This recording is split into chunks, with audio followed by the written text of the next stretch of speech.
mingi. Ama nitoe. Ama ni sindi nataka tu kutengeneza. Hebu tengeneza sindi. Now how do I look, Sylvia? Thank you. Hey.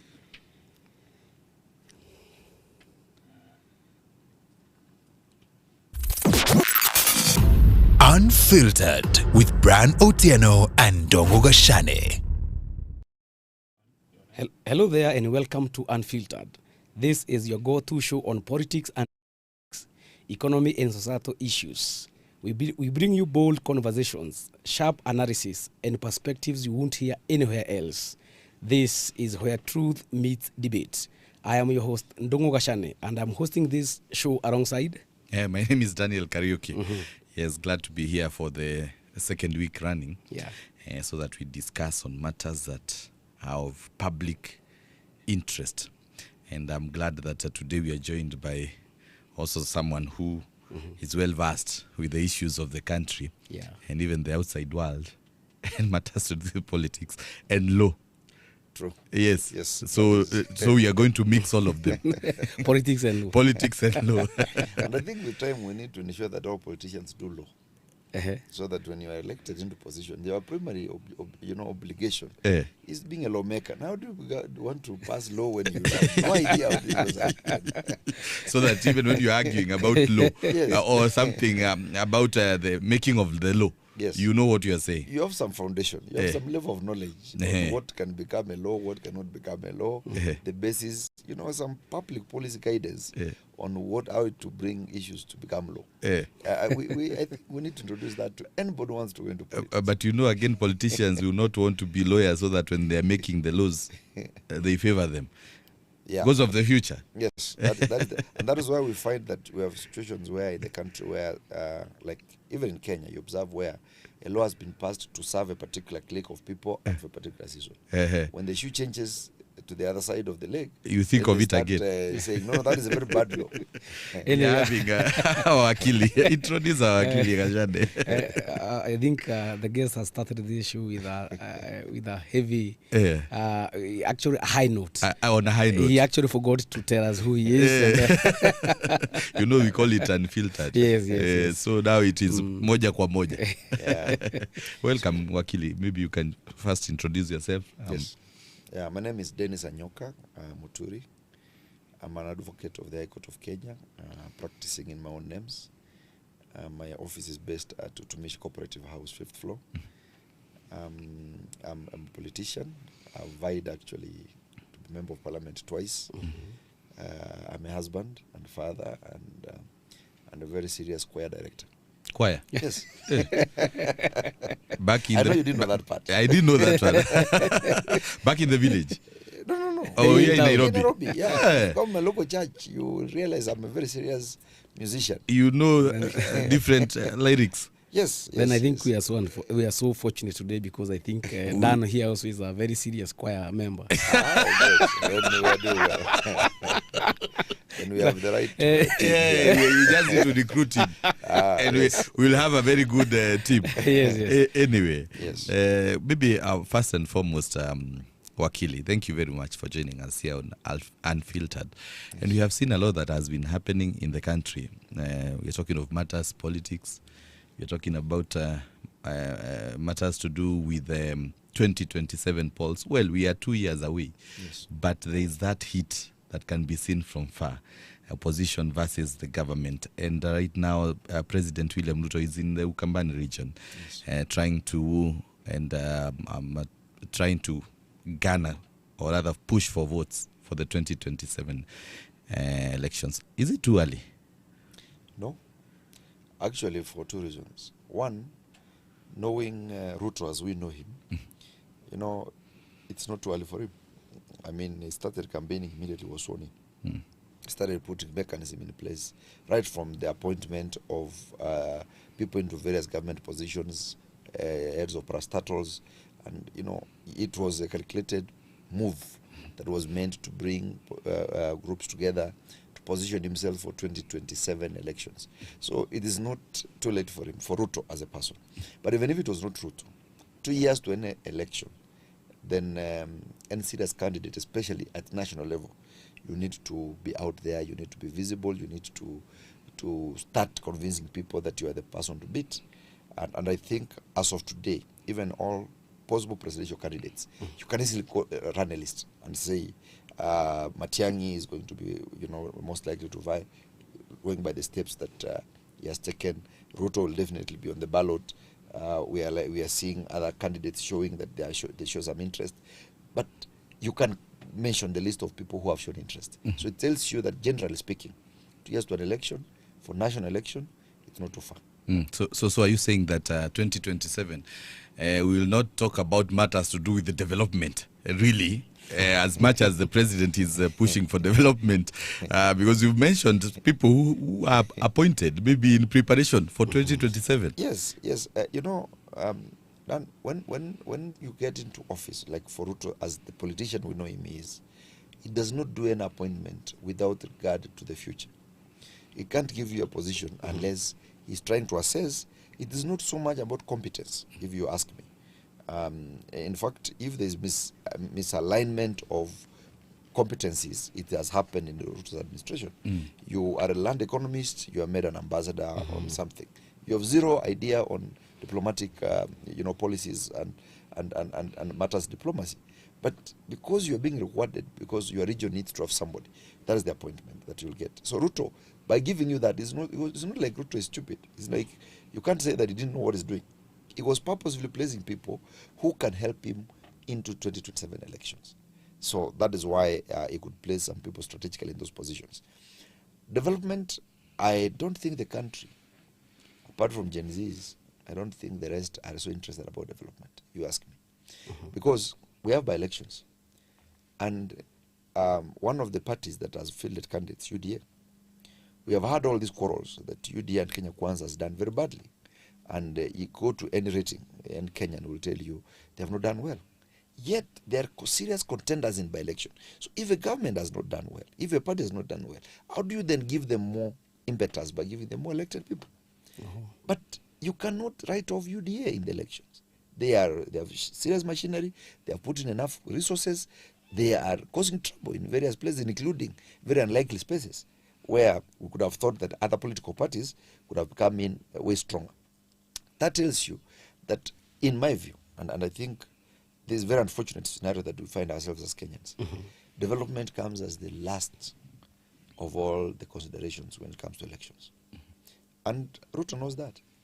That's why he's not interested in telling you what he has done. In fact, he says figures for you to hear.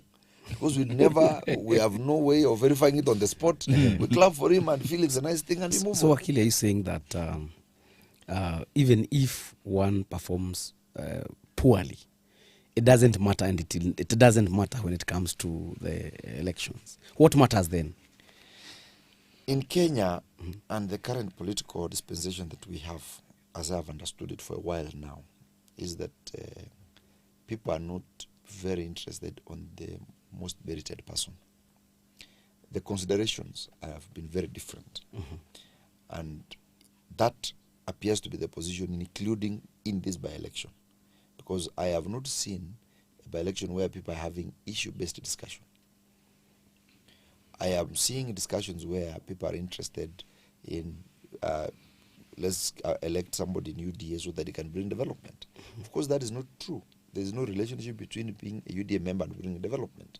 Because the constitution we passed in 2010 is very clear that development is to be provided to every place, irrespective as to whether you are the one who elected the president or not. Everybody is a Kenyan.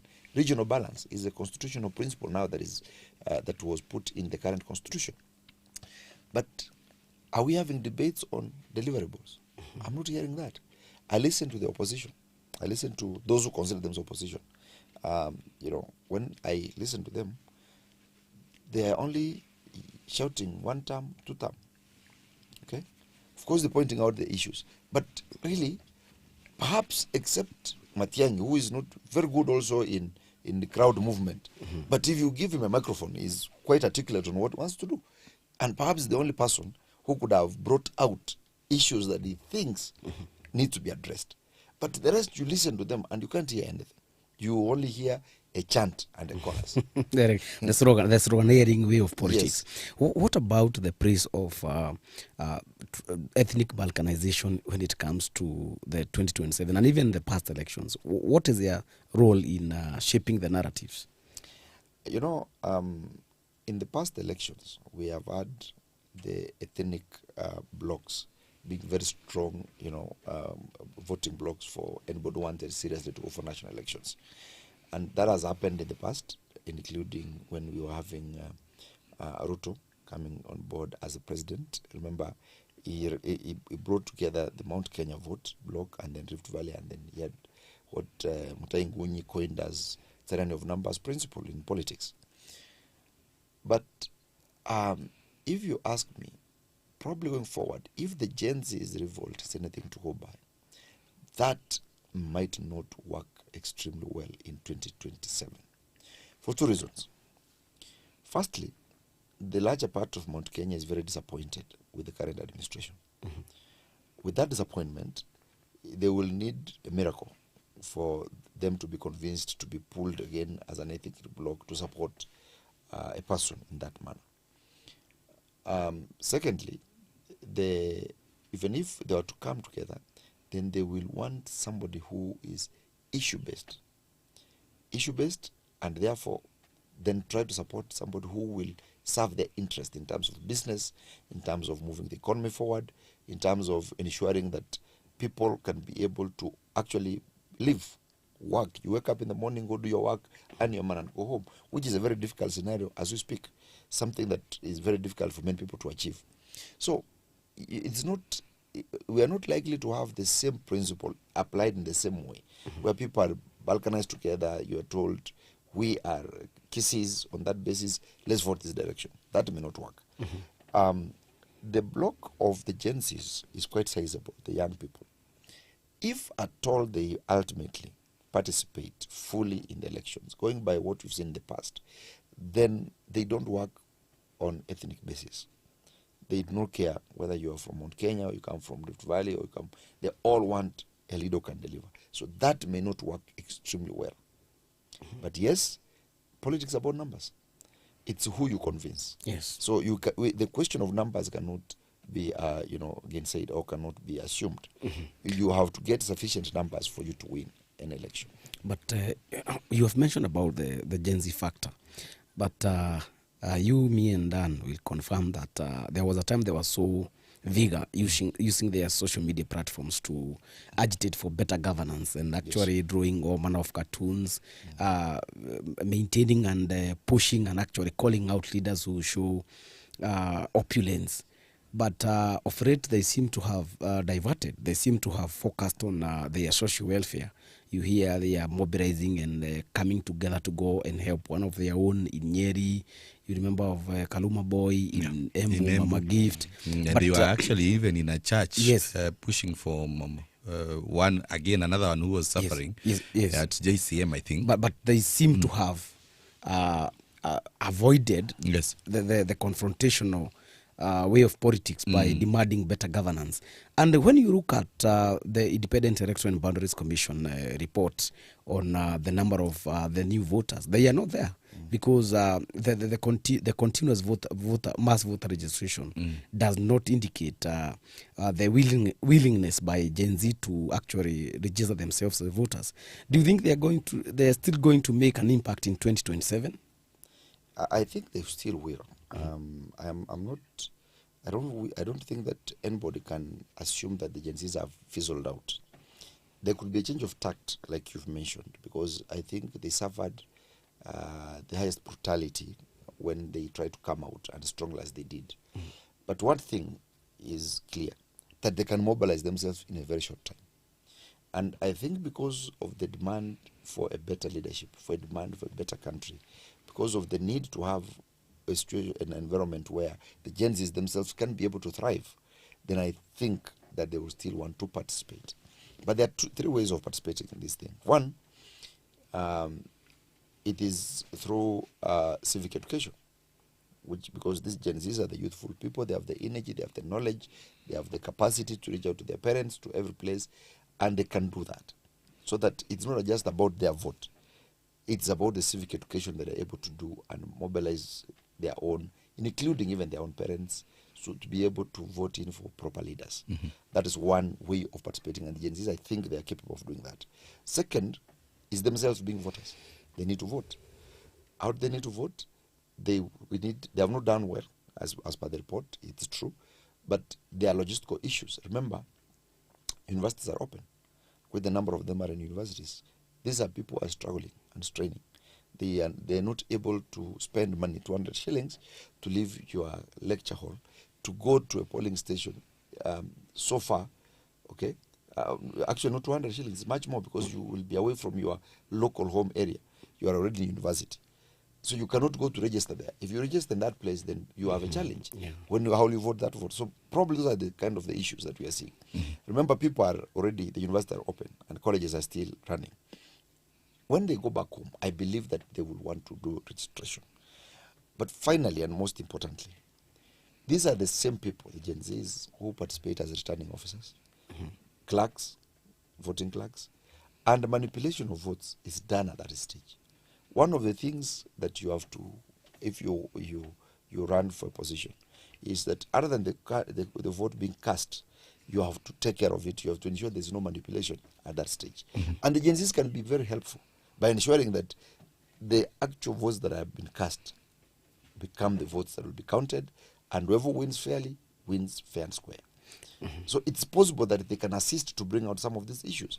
Remember, in the past, we never had an environment where you vote and go home. You do not care how it goes. But if they are able to be there during the counting, stream the voting itself, that is a very big way of ensuring that if William Ruto wins, he will truly win because people have voted for him. Not because votes were manipulated and changed. Because then they will be streaming the same thing. It's going to be a public information for everybody. They have shown that they are techno-savvy enough to get particular information and avail to the public. So I have a strong feeling that Gen Zs will have a very big role to play in 2027. So are you saying that 2027, ethnicity compared to ideologies, what will take precedent? It's a 50-50 thing. You cannot even say one will take president over the other, because we start from because we have seen these Gen Zs, yes. most of the time they'll want to talk Swahili, which is the national language, yes. and not really focus with where they yes. come from. Yes. And it's something that has been happening of late, and even now they're saying our parents, we are the ones who are going to control them, how they are going to vote come 2027. So yes. most likely they're not really looking at if Dennis here is going to be voting because of the tribe that he comes from, or he's going to be voting because they want to send a certain person home. I think why I say that the two of them are conjoined as twins, a twin issue, is because as we stand today and as things stand, tribalism is a very big issue and factor in Kenyan politics. People somehow want to be associated they want to support one of their own.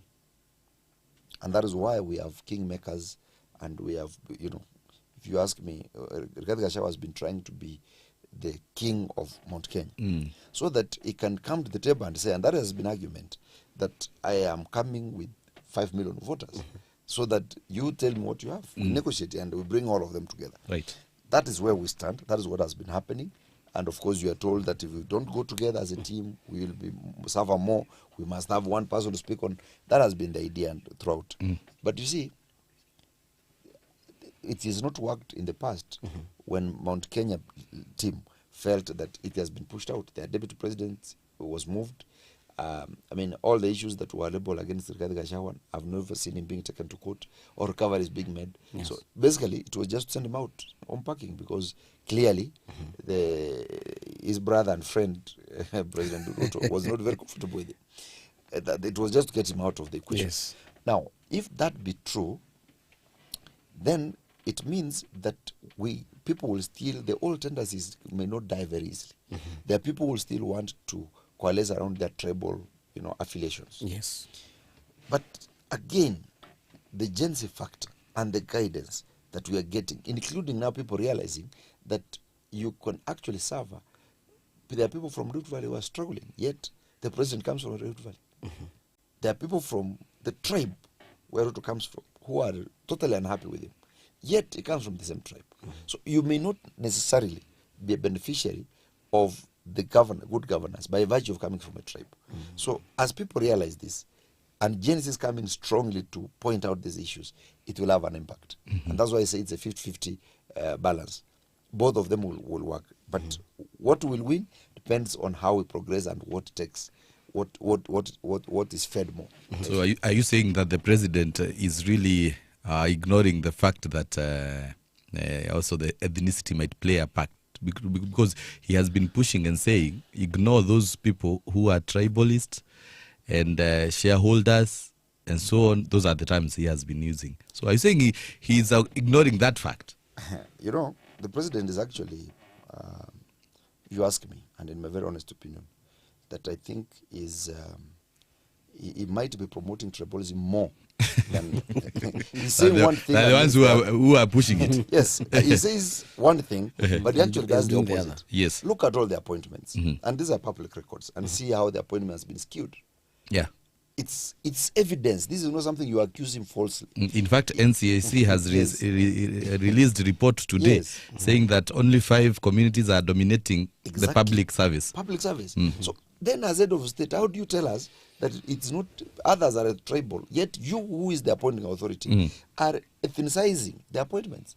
You are appointing from particular communities because you think that they have the most votes, and therefore they elect you again.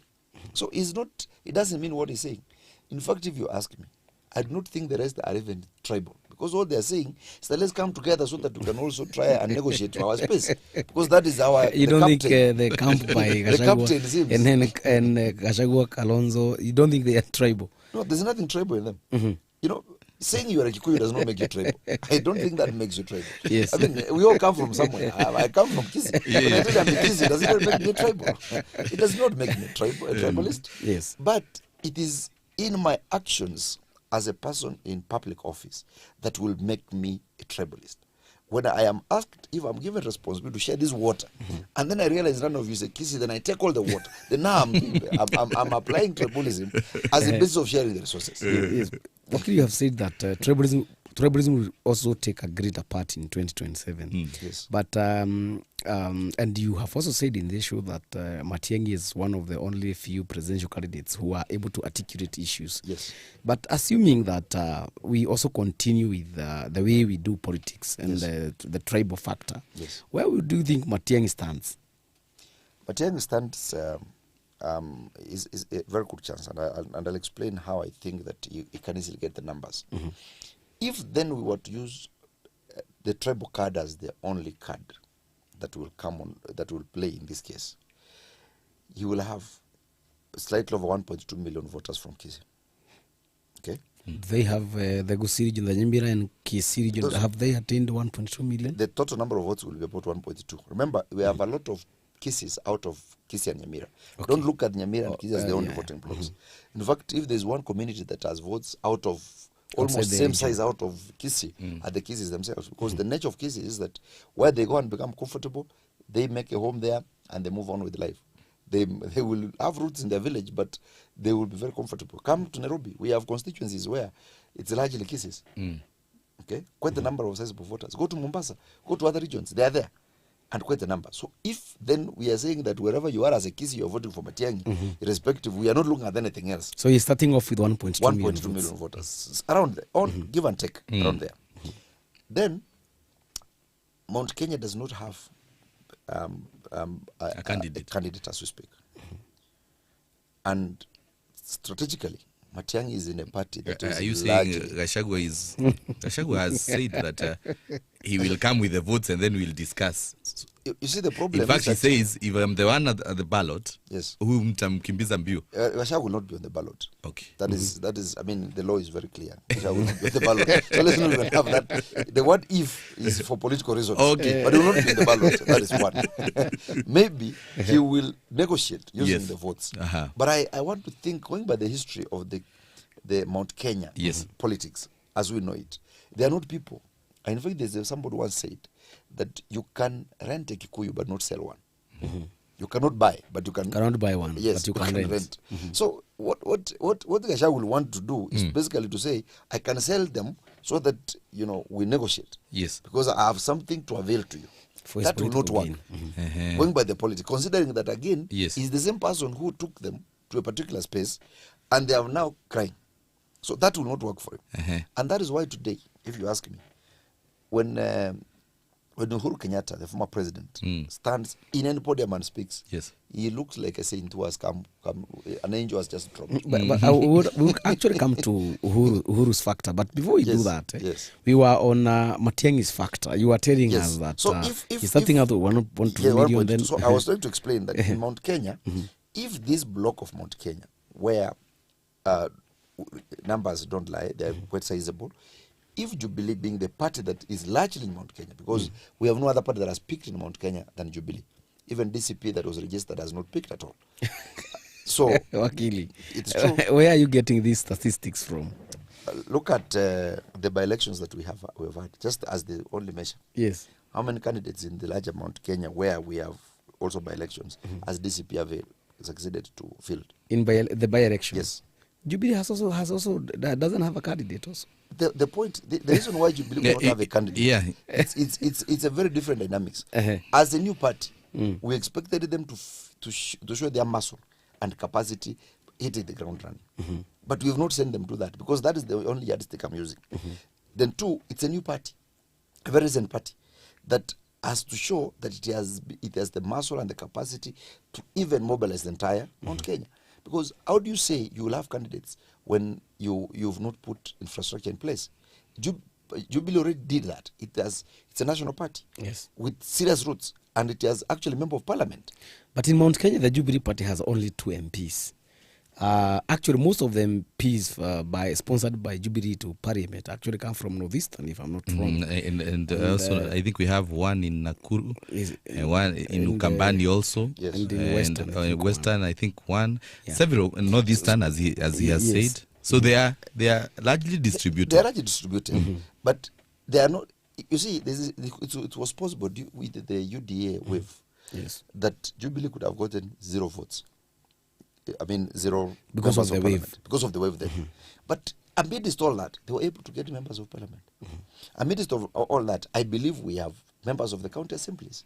So if that being the case, then it is not a party that you can wish away. Considering So in short, that you're saying, people Wakili, that all feel the haunted. votes, the amount, because of them probably feeling guilty of not adhering to former President Yes. Uhuru Kenyatta's Most likely, directives. when Uhuru will give direction and Gachagua gives the direction, then most likely the natural thing is that people will want to listen to Uhuru.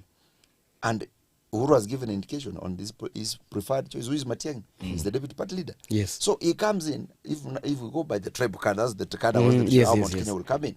That is a block for Matiang'i. for Matiang'i for the taking. Unless other dynamics come in and then Yes. they cannot get the same block. That is the second block that we are considering. We have now the general members who do not consider tribe as a factor. The young people and other people who look at Matiang'i as a person, his intelligence, his capacity, his track record, his performance in the past. And it's a sizable number of people.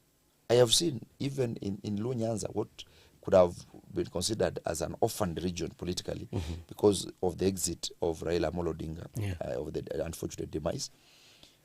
You've seen how they have tried to sing they're in broad-based government, but go to social media and see clips where the general members of the public are telling you we are not interested. They want to sing one time. I've seen men of the cloth come out strongly and articulate with confidence that they are not in government. Yeah, they're not in government.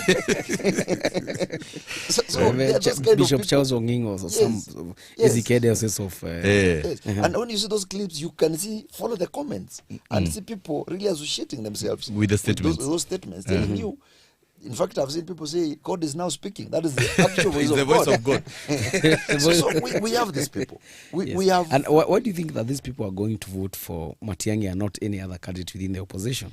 Now, that is the others have a chance. But this has to be a well-calculated move, in the sense that if the opposition has to really make sense and unseat the current regime, then they don't have a choice but to work together. If they split, Yes. most likely, the block that, the Rift Valley block, if you see what Ruto has been doing, it's been mobilizing and sealing off all the votes in Rift Valley. Gideon Moi, who have been considered as an enemy and adversary, they're now very close friends. Yeah. Telling you, it's a natural principle that in politics there are no permanent enemies or friends. Yeah. They're now talking. Why will you want to reach out to Gideon Moi? He is not vying for presidency. Gideon Moi has only vied to be a senator. A senator. But why will Ruto want Kanu on board? Even if it does not bring so much numbers, Yes. it is showing there are people that we are in one team. And our people means our community. Our community, that is what he's saying. I mean, his voting bloc, his community, telling you, look, even our brother who had gone off is back. We are We're together. here. Yes. So that, to him, it's a plus, because he could have shown that this block of 3-point-something million votes, we have them intact. So you raid other regions Yes. and get them. The people believe, because he's the incumbent and they can use the current government resources to influence the perception of people. For example, I have heard people say they are now the current UDA campaign slogan in the other regions. Still, you vote for UDA candidates to get development. Some will buy it, when the number others will not buy it. So if you succeed getting those votes, then William Ruto is likely to have some starting point that is intact. Maybe lost to Mount Kenya, but he has a number of votes.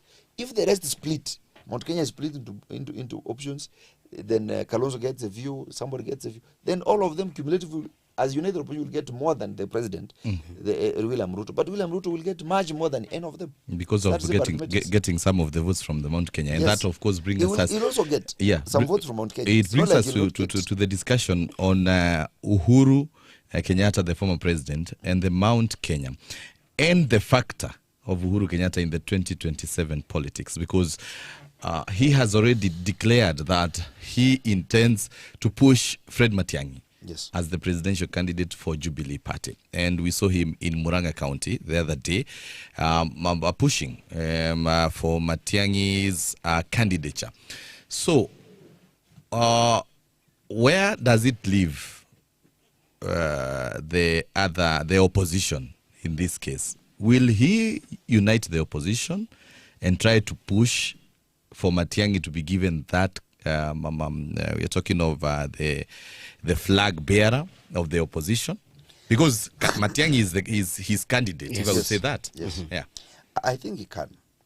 I remember when we had Azimio coalition, the last elections, Kalonzo Musyoka had literally, word has it, refused to now be number 2 again and support the late Raila Amolo Odinga. It was Uhuru who unlocked that issue, and they were able to still work together. Telling you that, give him some credit, he has the capacity to unite people. But who is the united opposition? It's Kalonzo Musyoka, who have worked with, who has worked with Uhuru Kenyatta, in their yes. relationship. The rest have actually been people who have worked in his cabinet, except Martha Karua. The rest are, and probably Rigathi Gachagua. The rest have worked. Eugene Wamalo has been working with Uhuru Kenyatta. Kenyatta. The Matiang'i himself. Justin Muturi Yeah. was the attorney general. Was actually a speaker.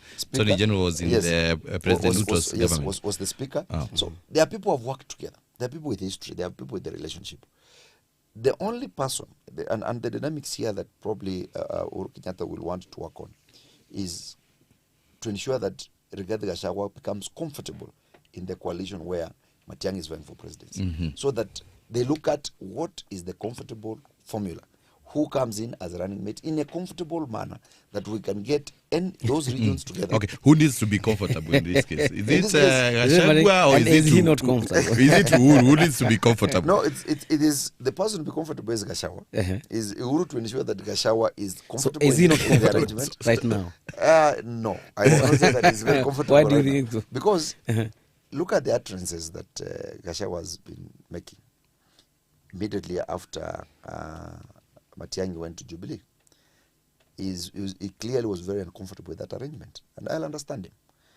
Because if Matiang'i comes to Jubilee, Jubilee is in Mount Kenya, it means by virtue of being that candidate, you start off with some numbers. Something you did not have before if you wanted to create a party in Kisii to come and sell it in Mount Kenya. That would be a very different ballgame. Yes.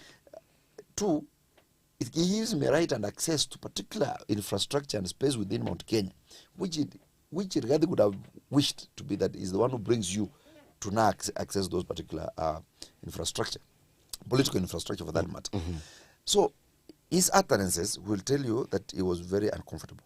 Two, the approach that Rigathi Gachagua has in politics is where you all come as blocks. Individual, go consolidate your block, bring the blocks to the table. That is what the approach is taking. That is not the approach for Uhuru and even Matiangi.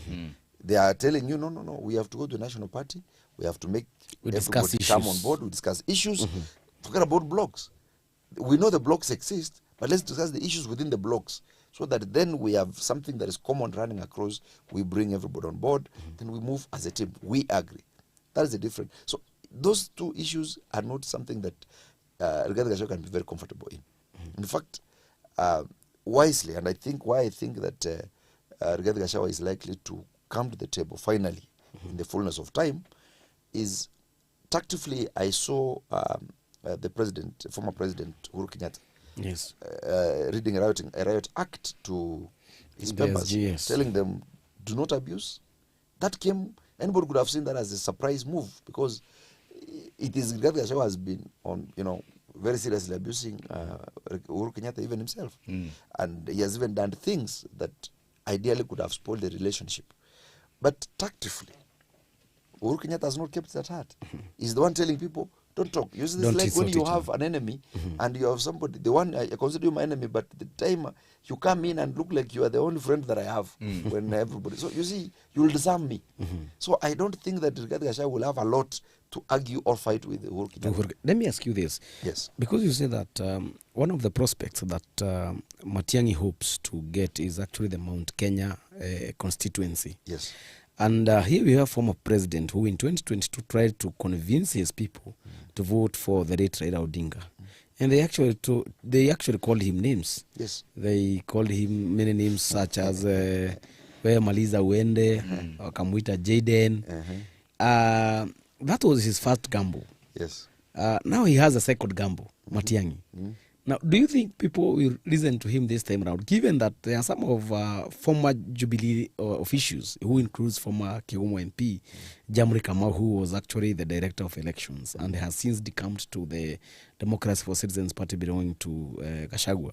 We also had former MP for Kasarani, Masega Kuya, who is also a member of Jubilee Party. We also had Maina Kamanda, who is he is a chairperson of the Eminence people in the DCP. Do you think people are going to listen to him, given that also the approach, the closed town hall meetings that they used to do during the Azimio, that is the same strategy the Jubilee Party has adopted. And thirdly, there are people who feel that Matiang'i is a puppet. He's a person who is being ni mtu wa kushikwa mkono, yes. as opposed to being an independent person who can actually take himself to Mount Kenya. So this is a person who is being held in his hand by former President Uhuru Kenyatta to Mount Kenya region. Then do you think people will listen to the former president for the second time? The first time when Mount Kenya didn't listen to Uhuru, it was his own creation. For 10 years, Uhuru destroyed the name Raila. For 10 years, he basically told the people that their problems start and end with the name Raila Odinga. Every child knew. They may not tell you where the problem started, but they knew as long as Raila Odinga is still... Our leader has told us this. Yes, it was that. And they succeeded in making the name Raila Odinga look so bad. The Raila phobia. The Raila phobia was successfully created on the people.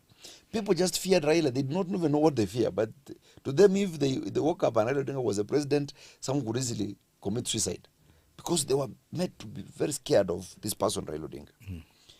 You can't do that and after 3 days come back and say, no. He's not a good man. Now vote for him.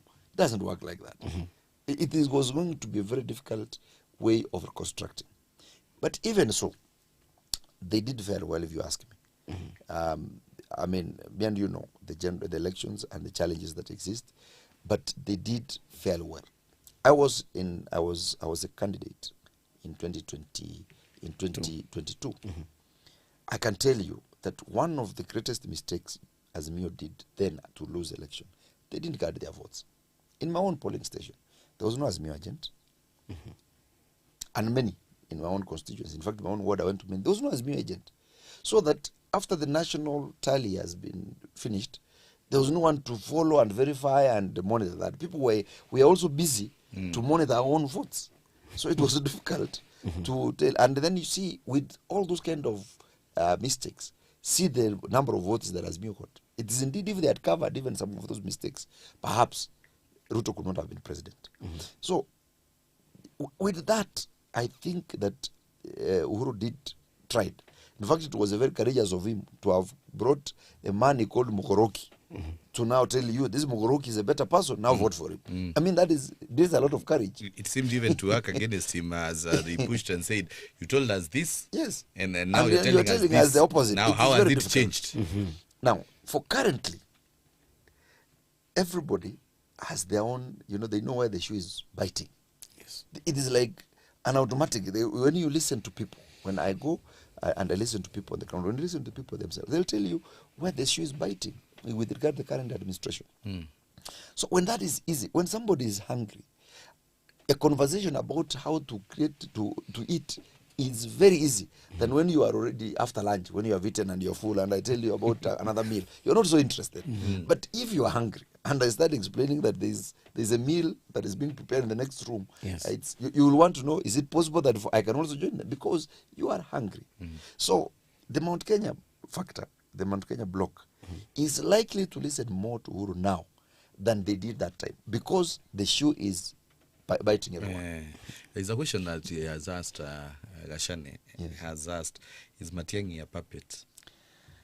Could we say that he's a leader of his own, or is a puppet? Because we would have assumed maybe he would have come up with a new party rather than to become a deputy party leader Of a party. of another party that was in existence.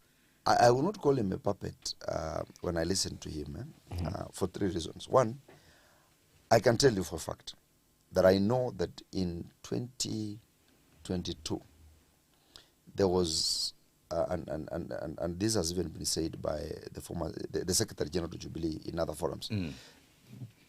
People had considered Matiang'i as a possible presidential candidate for Jubilee. He declined.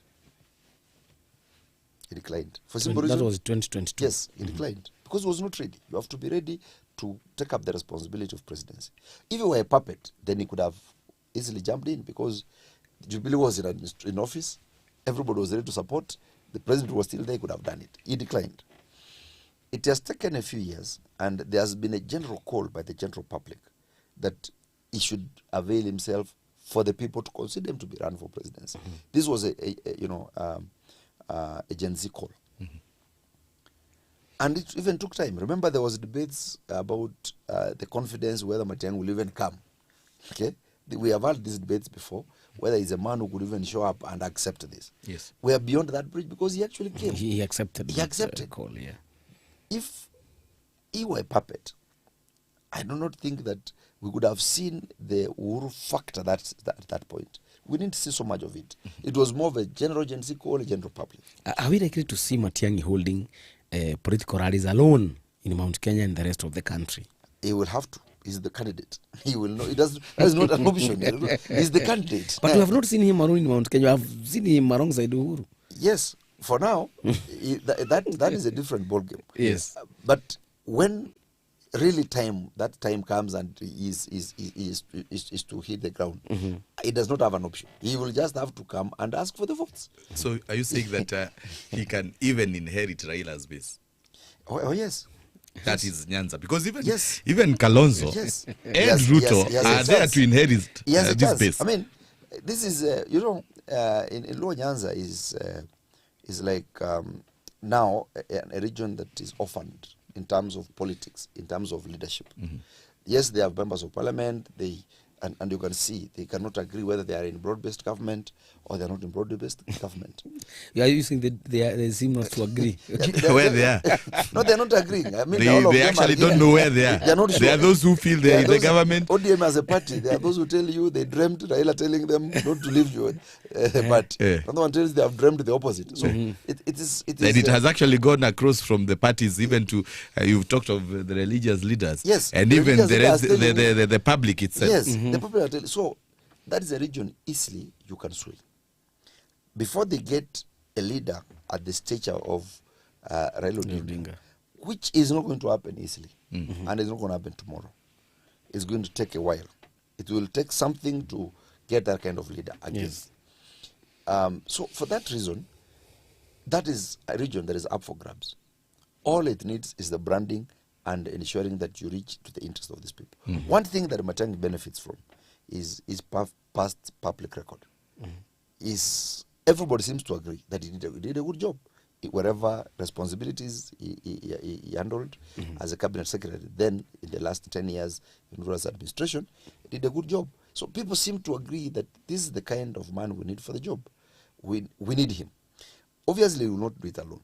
He will have to require the other people. Yes. So there is, as we speak today, with the kind of interests and stakes that we have in the country, it's not very easy for a single political party to go all the way and win presidency. Yeah. That is why it will need Gachagua. That's why it will need Kalonzo. That is why it will need Eugene Wamalo. It will need Justin Muturi. It will need everybody. In fact, I dare say, he will even need some people from UDA who will be satisfied, who will be there. Because as we get to 2027, we'll see realignments. There are people who are in office in UDA or Kenya Kwanza because it's the government and their resources right now. They are still working the job. But towards 2027, they are we going need to decamp and move on. Yes. And why I sometimes have confidence that Matiang'i can be able to win this, his style of politics is not confrontational. It's one of the only other presidential aspirant, as we speak, who has not shouted one term, yelled Kasongo in public. If he's doing it in his private boardroom meetings, I do not know. But Wakili has told us in this show that the brand and style of Kenyan politics is sloganeering. And even Ruto, remember 2022, what he used to talk about the Hasra versus the dynasty. Yes. He used to say Mama Mboga, Mtu wa Pikipiki. Gachagua has come with the movement of one-term movement. Yes. And it is, I think, spreading like a bushfire. Yes. Have we attained? And actually, even the government side has tried to counter encourage that. one term. I mean, two term Yes. to counter the one term. So have we attained to a level where we can do issue-based politics? I think Dan had asked you that question. So Matiang'i comes out as a very good leader who is very sober. But can he be in a position to inherit Raila's constituency by being, you see, calm guy who is... very and again, to add on what he's asking, Yes. when he is inheriting Raila's base, where are we leaving Kalonzo, who is also in the united opposition and has stood with Raila and has actually stood with Raila in some way, and we saw even Mama Aida Odinga say that huyu hata mimi si mwanasiasa but huyu ni mtu ambaye amekuwa karibu sana na this family. Let me start from the slogans that have come up. Yes. It's indeed true that for crowds, Gachagua will do very well compared to Matiang'i. If you give him a rally and tell him, now address this rally that is charged, that is not listening to issues. That if you talk an issue, you talk one issue or two issue quickly and move into something exciting and move on. Yes. I haven't seen Matiang'i come out like that. But when I see Matiang'i from the first time he appeared on a TV interview and the Matiang'i I see today, I see somebody who is learning very fast. Okay. The first interview, if you go and review the clips, if you asked me, it was something that you cannot say this is a presidential candidate. If He goes in performed dismally. dismally. But as time goes by, I've seen him He has been improving. correcting some of his mistakes. These are interviews. Pale kwa gari juu. Yes. The sunroof. Now that I'm also hoping that even on He the will also sunroof, improve. he will improve with the time. But we have leaders within the opposition, I think, who are experienced, who are not improving, like Yes. Kalonzo Musyoka. Yes. Then if in your own admission you say that he has not come of age in terms of how he conducts himself, Yes. interviews, Yes. and even how he addresses people, why can't he then support one of the United Opposition's candidates as we wait for him to improve? You see the kind of candidate. I mean, if he chooses to support, it's a decision, and it's possible. That's an option on the table because they're in the same group. Matiang'i himself has said that if one thing they'll stick together, and if any of them becomes he will support. That I've heard him say that. Yes. And therefore we have no reason to doubt it. But if it's also him that is going to be nominated by his colleagues and say be the flag bearer, then they should be able to support him. And for the presidential candidate that we will need is somebody who has a balance across board. Yeah. A person with a national figure. Yes. You cannot say just because I am very good in hitting slogans, I am now therefore qualified. That's Gachagua now. That's Gachagua. It does not make you qualified just by virtue of saying that. I mean, you can be part of the team and help us come up with better slogans as the rest. But it seems the one movement is the slogan that even the other leaders are picking up. Yes, it is. Because it is an idea. He packaged the message in a very simple way that people can be able to understand and deliver it. And that is, hate or love Gachagua. Yes. I actually had him appeal to public servants by telling them, Okoa payslip. Okay? And it makes sense to them. It makes sense to anybody listening that you've been overtaxed, you have all these bills, you have everything by this government. So your vote in Okoa that makes a lot of sense. But you see, nobody else was thinking like that. So everybody has their own strengths. That's what I'm trying to say. Yes.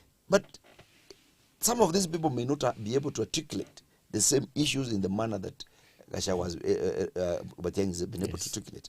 Some of them do not have, all of them been in public office. There is little to write home about in terms of what deliverables you can point out. Kalonzo Musyoka has been a minister for corrective services. I think was in charge of prisons for a very long time. Yes. There's little that you can be asked and say, okay, we may not like Kalonzo, but this one he actually did. You will struggle. We will need books. We need to spend the whole day. We need to look at the reports. And like when you look at Matiang'i and say, without being asked, you say, he brought reforms in the police. You can. He brought yellow buses. He brought yellow buses in the education sector. Yes, he brought But Wakili, inheriting Raila also mean or also require the opposition leaders to also just do something. We have seen President William Ruto, other than giving Raila a state funeral, which was a subject of discussion during his burial. Members of his party went back to Ugunja. Is it Ugunja?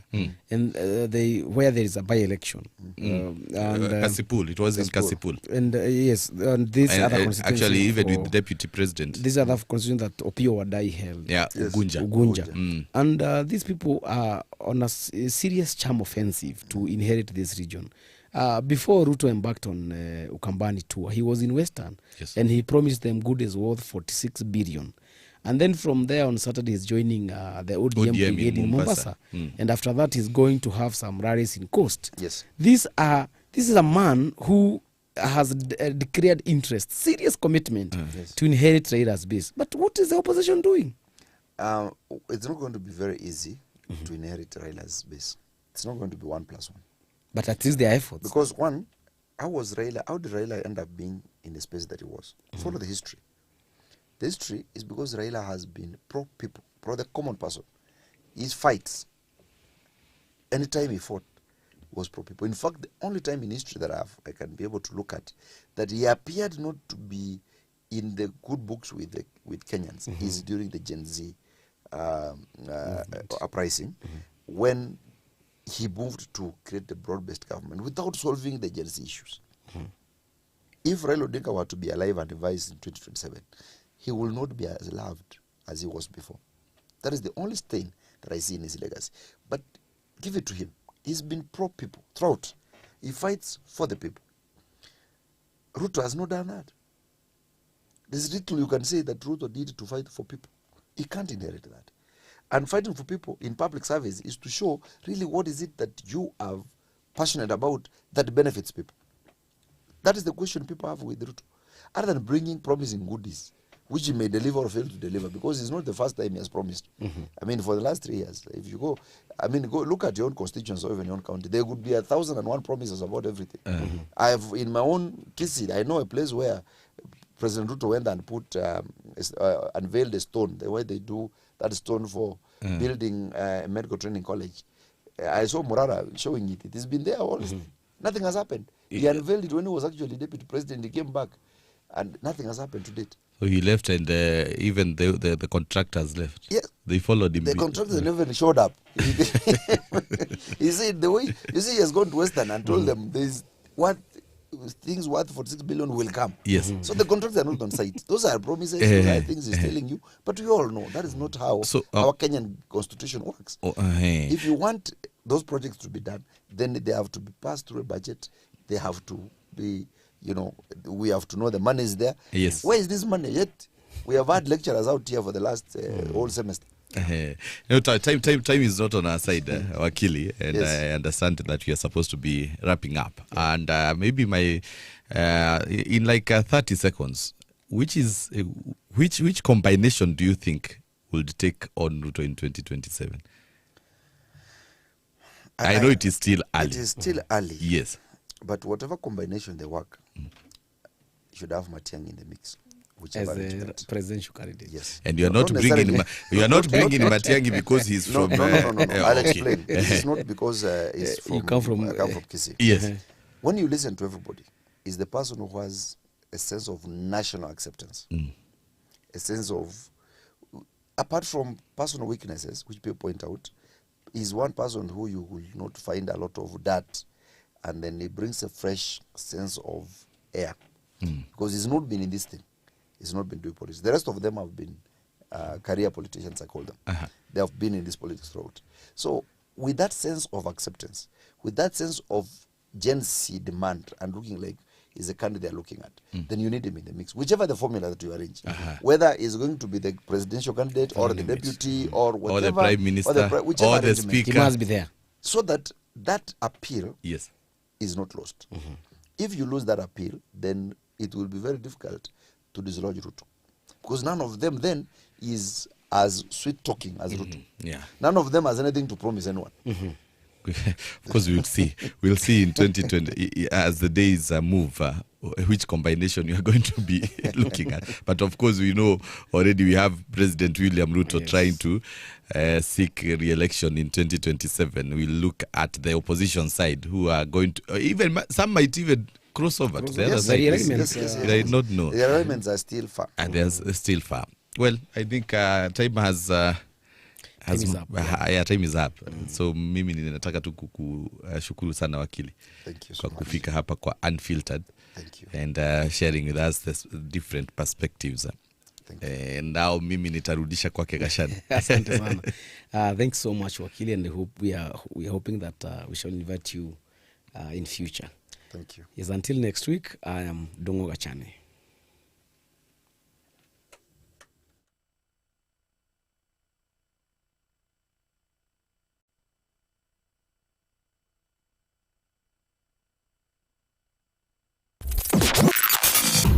Unfiltered with Bran Otieno and Dongo Gashane.